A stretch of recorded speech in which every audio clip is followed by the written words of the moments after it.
नमस्ते दोस्तों। तो कैसे हैं आप सब। आशा करती हूँ कि आप सब स्वस्थ होंगे, मस्त होंगे और अच्छे होंगे। तो सुबह के बज गए हैं 6:45 और मैं उठ गई हूँ। टिन्नू को मैंने उठा दिया। टिन्नू नहा कर आ गई है, अब वो पूजा कर रही है। पूजा करना मैंने इसको गर्मियों की छुट्टी में ही सिखाया है, क्योंकि माचिस जलाने में इसको बहुत ज़्यादा डर लगता था। लेकिन इसको सिखाया किसी रीज़न से, क्योंकि कई बार ऐसा होता है कि मैं नहीं कर पाती, तो एटलीस्ट ये पूजा कर देती है।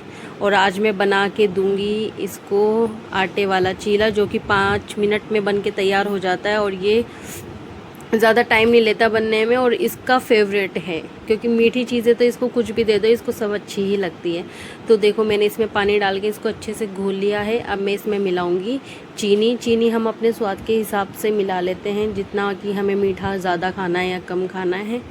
और अच्छे से इसको मिक्स करके 5 मिनट के लिए छोड़ना होता है। फिर गैस की फ्लेम को करना है तेज़। और देखो, मैंने 1 चम्मच इस पे घी डाल दिया है। घी को मैं फैला लूँगी पूरे तवे पे, और फिर इस पे मैं डालूँगी हमारा जो घोल है उसका। ये देखिए, ये चीले का घोल मैंने इस पे डाला। इसमें थोड़े थोड़े से गुठले अभी भी रह गए हैं, लेकिन वो सब एडजस्ट हो जाएंगे, अभी इसमें पिघल जाएंगे। तो तवा हमारा बीच में से थोड़ा ऊंधा सा होता है, तो बीच में ना हमारा जो जो चीला है वो मोटा ना हो जाए, इसलिए देखो मैं इसको अच्छे से फैला दूंगी। बीच में जो इकट्ठा हो गया है घोल, मैं उसको साइडों साइडों में करके चीला थोड़ा बड़ा कर दूंगी और गोल करने की कोशिश मैं कर रही हूँ, ये ताकि गोल गोल और थोड़ा सुंदर दिखाई दे। अब इसकी फ्लेम को मैंने कर दिया है कम, ताकि कम फ्लेम पे ये अच्छे से पके और जले नहीं। और जब मैं इसको पलटूँ तो ये इजीली पलटने में आ जाए, इसीलिए मैं देखो साइडों साइडों में इसके घी डालूंगी, ताकि जैसे जैसे ये पकता चला जाएगा इसके अंदर घी चला जाएगा। और मैं ऊपर भी इसके घी लगा दूंगी। देखो, ये ऊपर से थोड़ा ड्राई हो गया है, और घी में बनाया हुआ चीला बिल्कुल मालपुए की तरह लगता है। मालपुए में ये होता है कि बस उसमें नारियल का जो बूरा होता है वो भी डलता है, काजू बादाम का बूरा होता है वो भी डलता है, और वो थोड़ा सा कलर फूड वगैरह डाल दो तो वो चीले वैसे मालपुए बन जाते हैं। और ये हमारा नॉर्मल चीला होता है, जो कि डेली वियर में नाश्ते के तौर पर खाया जाता है। देखो, ये कितना सुनहरा सुनहरा गोल्डन गोल्डन बना है ना। अब मैं इसको पकने दूंगी। टिन्नू हमारी पहन रही है ड्रेस। और चीला हम इजीली बना सकते हैं। इसको गैस पे कम फ्लेम पर छोड़ दो और अपना काम करते रहो, और फिर बीच बीच में आकर इसको चेक कर लो। जहाँ से कच्चा लग रहा है वहाँ से इसको दबा लो, और ये आराम से बन जाता है। और देखो, ये कितनी जल्दी बन के तैयार हो गया। टिन्नू हो गई है रेडी, अब वो चली गई स्कूल। मैं यहाँ पे बनाने वाली हूँ बेसन के गट्टे। तो मैंने ले लिया है यहाँ पे बेसन, और मैं इसमें डालूँगी सबसे पहले नमक। तो नमक अपने स्वाद के अनुसार डालना होता है। फिर मैंने डाला इसमें हल्दी। अब मैं इसमें डालूँगी मिर्ची। आज मैं मिर्ची कम डालूँगी, क्योंकि थोड़े दिनों से या 1-2 दिनों से जो मैं सब्ज़ी बना रही हूँ उसमें मैंने थोड़ी सी मिर्ची ज़्यादा कर दी थी। तो वैसे तो वो खाने में स्पाइसी बनी थी, अच्छी लग रही थी, लेकिन पुच्चू को खाने में थोड़ी प्रॉब्लम हो रही थी, और उसको लूज़ मोशन भी हैं, तो फिर उसको मिर्ची मुझे कम ही देनी है। मैंने सौंफ को हाथ से क्रश करके इसमें डाल दिया, क्योंकि सौंफ का जो फ्लेवर है वो बेसन के गट्टों में बहुत अच्छा आता है। अब मैं यहाँ पे 3 से 4 चम्मच तेल डालूंगी। तेल डालने से हमारे जो गट्टे हैं, बेसन के बेले भी बोलते हैं इनको दिल्ली में, तो उससे ये हमारे सॉफ्ट सॉफ्ट बन के तैयार होंगे। अगर हमारे पास दही हो तो दही भी इसमें डालना चाहिए। मेरे पास दही नहीं था तो मैंने दही नहीं डाला। और दही के अलावा इसमें लहसुन अदरक का जो पेस्ट होता है हमें वो भी डालना चाहिए। उससे एक अच्छी धीमी धीमी खुशबू आती है और टेस्ट भी अच्छा आता है। और मैंने देखो इनको लंबी लंबी वाली शेप में बेल लिया है। वैसे तो ये कई तरह की शेप में बेसन के बेले बनते हैं, ये गोल शेप में भी बनते हैं। और देखो, राजस्थानी स्टाइल में मैं किसी और दिन बना के दिखाऊंगी। आज मैं थोड़ा जल्दी वाला बना रही हूँ। ये मैंने कढ़ाई में डाल दिया है नमक, और पानी को कर लिया है तेज़ आंच पर गरम, और मैं एक एक करके बेसन के बेले इस कढ़ाई में डालूँगी।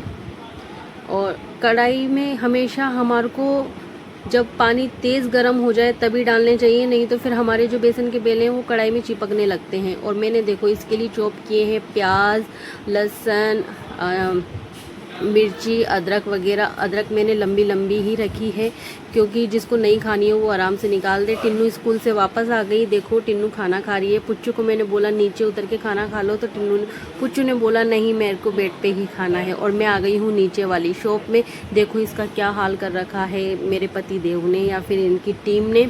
वैसे तो ये ऑफिस बनाया था सबसे पहले, और अब इन्होंने टीवी स्पीकर भर के देखो इसकी क्या हालत कर दी।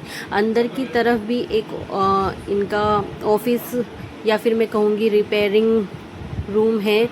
ये देखो अंदर जाने का रास्ता, यहाँ पे बैठे हैं हमारे अंकल जी। और ये मैं आपको दिखाती हूँ, देखो ये पहले तो ये परचून की दुकान थी, फिर बाद में इन्होंने टीवी की दुकान बनाई इसको। और यहाँ पे सारे में टीवी भरे हुए थे। अभी इन्होंने 1 हफ्ते पहले ही सफाई करके बहुत सारी टीवी या बहुत सारा सामान यहाँ से कम कर दिया है। और ये रहे मेरे पतिदेव, आज मैं लेने वाली हूँ इनका इंटरव्यू। और ये हैं हमारे अंकल जी ये अंकल जी को दिखाना इसमें बहुत ज़्यादा ज़रूरी था ताकि मेरा व्लॉग जो है वो वायरल चला जाए और ये इस वक्त मेरे हस्बैंड नहीं हैं, ये है LED इंजीनियर। तो आप बैठिए यहाँ पे, आपका इंटरव्यू लेंगे हम। तो किसी LED को आप जब घर पे किसी को विज़िट करने जाते हैं तो आप कितना चार्ज लेते हैं? 590 रुपये। अच्छा, तो पहले आप अपना नाम बताइए। मेरा नाम ईश्वर आकोदिया। अच्छा। और कौन कौन सी टीवी या LED आप ठीक कर लेते हैं, कौन कौन सी कंपनी की? मैं सभी कंपनी के LCD LEDs रिपेयर कर लेता हूँ। अच्छा, तो आप किस टाइम अवेलेबल होते हैं? आप मुझे कॉल करके मेरे से अपॉइंटमेंट ले सकते हैं। तो आप बिजी रहते हैं या सारा दिन फ्री रहते हैं? मैं सारा दिन बहुत ज़्यादा फ्री रहता हूँ। अच्छा, और कौन कौन से टूल्स आपको ज़रूरी साथ में ले जाने होते हैं, दिखाइए ज़रा हमें। मेरी टूल किट अभी गई हुई है, एक मेरे साथ ही काम करते हैं, वो भी किसी काम से गए हैं। तो आप भी उन्हीं के साथ चले जाते हैं? नहीं, मैं उनके साथ नहीं चल सकता। अच्छा, तो आपका काम अच्छा चल रहा है? बहुत बेहतरीन। अभी आप कौन सी कंपनी में?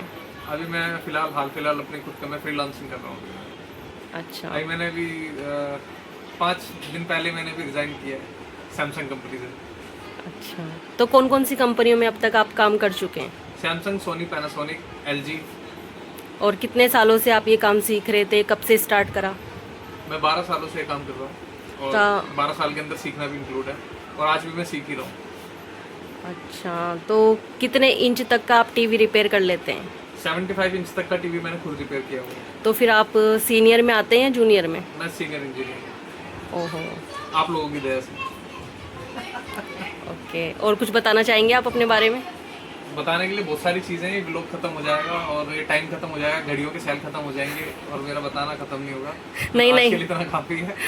ओके, चलो, आप कुछ मतलब एडवाइस देना चाहेंगे? हाँ, मैं एक एडवाइस देना चाहूँगा, जब भी आपका पति काम कर रहा हो यहाँ पे, तो एक नींबू पानी बना के लाया कीजिए, खाली हाथ में नहीं आया कीजिए। ओके, ठीक है। अंकल जी क्या कहना चाहेंगे? मैं तो ये कहूँगा कि भाई बहुत बढ़िया इंजीनियर है। अंकल जी थोड़ी आवाज़ तेज कीजिए, हमारे पास वो नहीं है ना माइक। ईश्वर जो है वो बहुत अच्छे इंजीनियर हैं। अच्छा। और सभी कंपनियों में काम करने का इनका अनुभव है। अच्छा। और ये अपने काम को टाइम से 1 घंटा पहले पूरा कर देते हैं किसी भी कस्टमर को शिकायत का मौका नहीं देते। आपका कोई टीवी ठीक किया है इन्होंने? मेरे जितने भी टीवी खराब हुए हैं इन्होंने ठीक किए हैं। यहाँ तक कि राजस्थान में भी टीवी ठीक करके आते हैं। वहाँ पे जो भी काम होता है नई टीवी का, पुराने ट्रेनिंग का, वो इन्हीं के माध्यम से होता है। अच्छा, तो आपका काम ही फ्री में करते हैं या पैसे लेते हैं? ये एडवांस पैसे ले लेते हैं। अच्छा, तो जैसा कि फ्रेंड्स इन्होंने बताया कि ये रिश्तेदारों को यानी कि अपने खास अंकल जी, हमारे जो चाचा जी लगते हैं, उनसे भी ये पैसे लेते हैं। तो आप ऐसी उम्मीद बिल्कुल मत रखना कि आपसे ये पैसे नहीं लेंगे, ये लेते हैं क्योंकि ये सीनियर इंजीनियर है। नहीं, क्योंकि मेरे 2 बच्चे और एक ऐसी बीवी है। 2 बच्चे और ये ऐसा कह रहे हैं कि 2 बच्चे और एक बीवी भी। हाँ, तो सही बात है, आजकल की लाइफ में रहना है तो ये सब तो करना ही पड़ेगा। चलो, मिलते हैं थोड़ी देर में। तो रात के बज गए हैं 9:30 और ये दोनों बहनें सोने के लिए लेट गई हैं। मिलते हैं हम कल के व्लॉग में, तब तक के लिए अपना ध्यान रखें। Good bye.